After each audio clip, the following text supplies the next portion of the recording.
وعسلان هذا دياروا ورنت كوبادو بعد البوليس الصوماليين هي هوري الليل سراكيشة هي قالوا لنا أتجمعوا الحاجة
بسم الله الرحمن الرحيم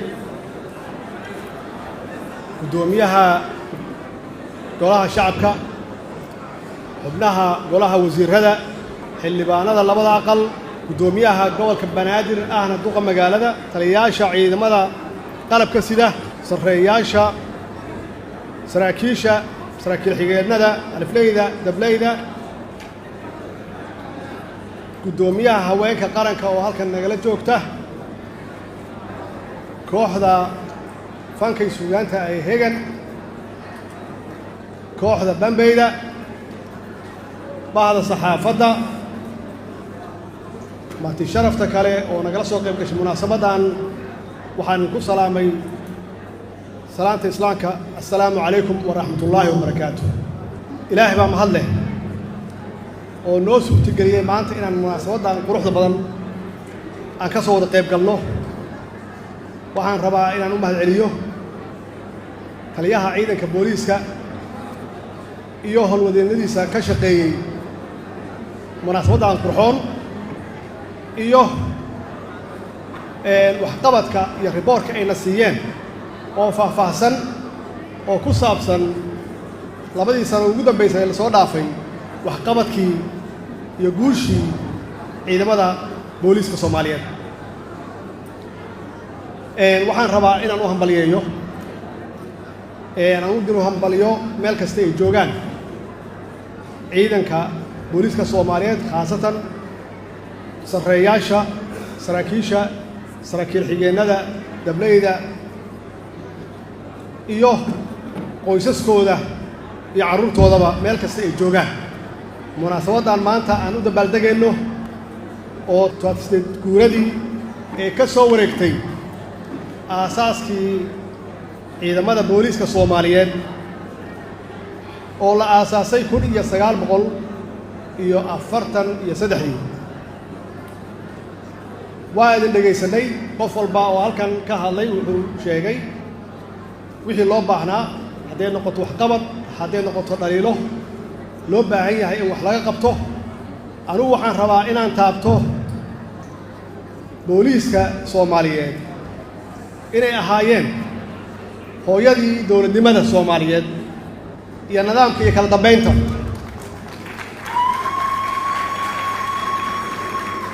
waa institutionkii waa hay'adii ugu horeysay oo la aasaasay waxbay ku sheegaysaa marka macnaheedu leedahay waxa weeye waxaan loo aasaasin 78 sano ka hor ciidamada dhulka ciidamada cirka iyo ciidamada badda iyo hay'adaha kale ee dawladda waxa loo aasaasay inay yihiin aasaaska dhabta ah ee dawladnimada Soomaaliya loo diyaarinayay xorriyadeeda waxa weeye ummad walbaba oo adduunka jirta markii ay heshiis gaaraan inay samaystaan maamul hadduu ahaado meesha ugu hooseysa ee degmo iyo meesha ugu sarreysa oo la dhisaayo dowladnimo ama qarannimo la dhisaayo waxaa muhiim ah oo laga hadlaa sidii loo sugi lahaa ammaanka ama waxa la yidhaahdo law and order waxaa suga amniga law and orderka sugana waxaa ugu horreeya booliiska macnaheedu waxa weeye meeshaas way meesha dowladnimadu ay ka bilaabato dowladnimada iyo maamulka iyo waxa la yidhaahdo authority-ga meeshaas ay ka bilaabataa macnaheedu waxa weeye law and orderku ama sugidda amnigu waxa weeye waa meesha lagu ilaaliyo kala dambaynta lagu ilaaliyo nidaamka iyo sharciga lagu ilaaliyo kadib baa waxaa la dhisaa marka hay-adihii loo baahnaa taas waxay muujinaysaa marka booliisku inay yihiin udubdhexaadka hooyada dowladnimada aan haysanno iyo dowlad kastoo adduunka ka jirta waxaa xigi kara marka wixii kabaayey amniga ama sugidda amniga wixii kabaayey yaa ku xiga oo kow ay ka tahay maxkamadaha sharciga waxaa ku xiga markii maxkamadihii iyo booliiskii la dhiso oo la diyaariyo waxay u baahan yihiin resource dhaqaale u baahan yihiin dhaqaalahaasi dadkii heshiiyey ummaddii heshiisay oo ku heshiisay inay maamul samaystaan yaa waxaa khasab ah marka inay samaystaan maamul iyo canshuur aruurin meeshaas waxaa ka bilaabanaya in lagu bixiyo mushaaharaadkii marka waxa weeye mushaaharaadkaasi oo ah daruuri iyo wax alla wixii hawsha lagu qabanaya dhismaha dowladda dhismanaysa marka ama maamulka dhismanaya waxa weeye markii adeegga dowladda laga rabay la dhammaystiro adeegga waxaa ka mid ah ciidanka xoogga oo qaybihiisa kala duwana hadduu yahay badda cirka iyo dhulka waxaa ka mid ah hay-adihii caafimaadka waxaa ka mid ah hay-adihii biyaha bulshada siinaysay waxaa ka mid ah korontada waxaa ka mid ah jidadka la dhisaayo ogaada waxay ka soo bilowdeen amniga ka soo bilowdeen in amniga la dhiso marka hore oo la sugo amniga oo amnigaasna uu u yahay garab u yahay ama guidance u yahay ciidamada booliiska Soomaaliyeed haddii aysan jirin marka maxkamad ma dhismayso oo qofkii dambiilaha ahaa la geeyo oo ummadda dhiba ama labada qof qofka dhibanaha iyo qofka dhibka sameeya ama qofka dhibanaha ama qofka dhibka lagu sameeyo u xaqsoora oo cadaalad u sameeya la heli maayo meeshaas weeye meesha loo baahan yahay inaan fahmno booliisku inay yihiin saldhigii aasaaskii dowladnimo ama dowladnimadaan haysanno waxa weeye waa ciidan ka mid ah bulshada oo ka yimid bulshada u adeegaya bulshada u cadaalad falaya bulshada intaas kaliya maaha haddaad maqashaan dowlad wanaag waxa weeye aasaas waxaa u ah booliis iyadana hadday dowladdu xun tahay macnaheeda booliiskaana shaqaynin hadday dowladdu wanaagsan tahayna ama aad maqashaan dowlad wanaagna waxa weeye booliiskaa habeen har iyo habeen taagan oo shaqadii dastuuriga ahayd ama waajibaadkoodii gudanaya waxaan ka soo qaadaynaa meesha ugu hooseysa aan ka soo qaadno saldhigyada booliiska ama stationist ay joogaan oo xaafadaha ku yaalla marka loo yimaado oo dhibbanno u yimaado waxaa laga rabaa iyagu inay soo qabtaan kii dhibka sameeyey oo si sax ah ay report u soo qoraan oo ay ugu soo qoraan CID-da fiiriya meeshay ka bilaabatay cadaaladda meeshay ka bilaabatay cadaaladda maaha maxkamadahu maaha meeshay ka bilowdaan iyo garsoorayaashu waxay ka bilaabataa cadaaladda taliyaha jooga saldhigyada booliiska markii qof dhiban oo cabanaya oo xaqdarro lagu sameeyey ee u yimaadaan ee intay ka qoraan wax alla wixii dhib ah lagu sameeyey oo kii dhibka sameeyey soo qabtaan ee u soo gudbiyaan CID oo CID-dana uu baaro in saldhigan waxa uu hayo macluumaadku hayo inay sax tahay oo kan CID-dana uu u shaqeynayo si hufan oo musuqmaasuq ka fog kadibna faylkii oo dhammaystiran uu u soo gudbiyo xeer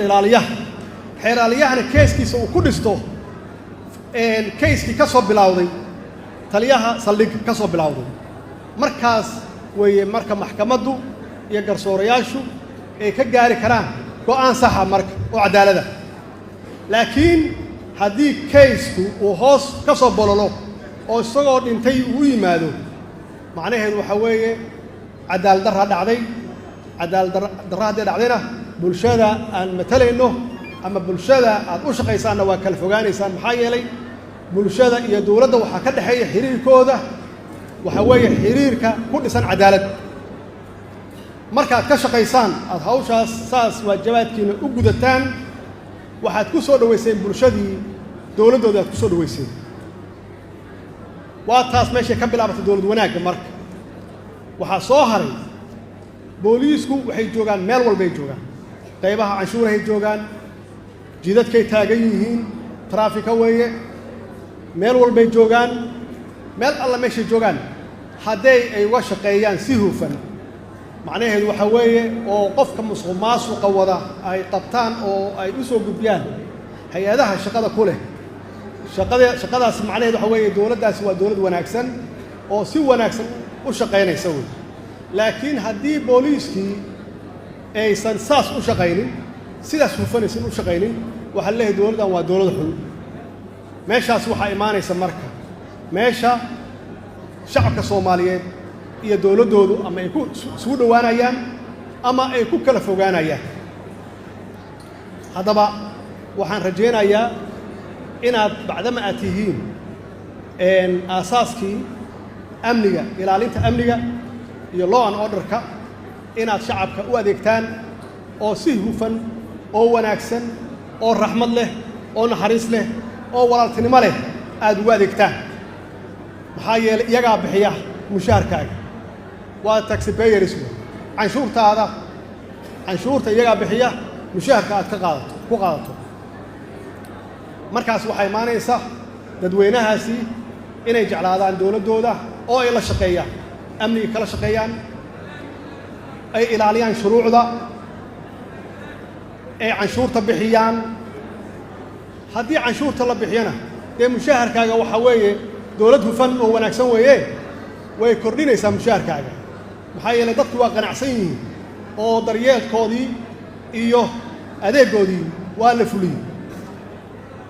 waxaa intaas ugu sii muhiimsan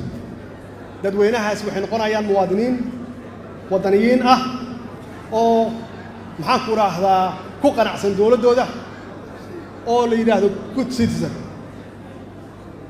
markaas weeye meesha siyaasaddu la doonayo dadka shacabka ah inay uga xirmaan bacdama aan nahay dowlad iyo dal dimuqraadi ah aan nahay oo doorasho lagu yimid waa jeclaan lahaa shacabkaas Soomaaliyeed dadweynaha Soomaaliyeed iyagu inay cod ka lahaadaan oo ay doortaan laakiin duruufo dhacay awgood dib ugu noqon mayno waxaan haysanaa waxa la yiraahdo doorasho dadban doorashadaas dadban oo laga hadlay waxaan aaminsanahay inta badan waa in la sheego wax wanaagsan waxaan aaminsanahay dowlad goboleedyada madaxdooda madaxweynayaasha dowlad goboleedyada iyo ra'iisul wasaaraha inay shaqo wanaagsan qabteen oo ay dadaaleen duruufo waa iska jiraan ama dhaqaale ama duruufo kale oo farsamo waa iska jiri karaan laakiin waxa weeye doorasho dadban marka la yiri iyadaaba muran ku dhisanba waaba doorasho dadban marka in la isqanciyo oo la wada shaqeeyo iyay wax noogu hagaagi karaan waa ku faraxsana inay booliiska Soomaaliyeed ay qayb ka yihiin hawshaas ilaalinteeda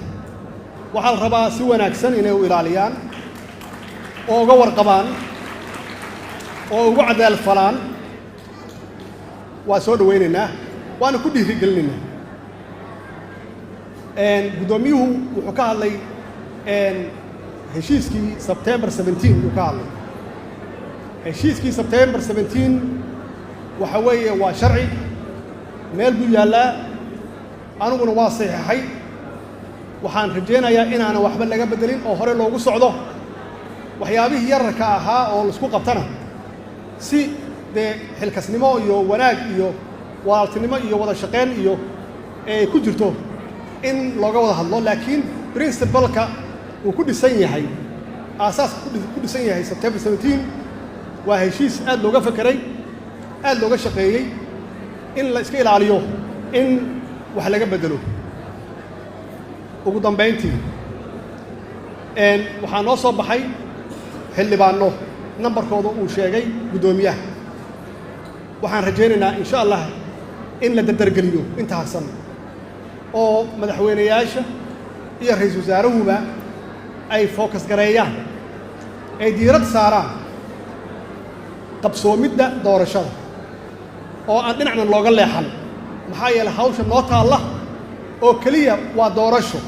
waxaana laga sugaayo ummadda Soomaaliyeed laga sugayso waa doorasho waxaa loo baahan yahay inay doorashadaas noqoto doorasho hufan doorasho cadaalad ku dhisan doorasho lagu qanacsan yahay qof walba oo muwaadin Soomaaliyeedna uu tartami karo insha Allahna waxaan rajaynaynaa inay si dhaqsi ah ay noogu dhamaato wasalaamu calaykum waraxmatullaahi wabarakaatuh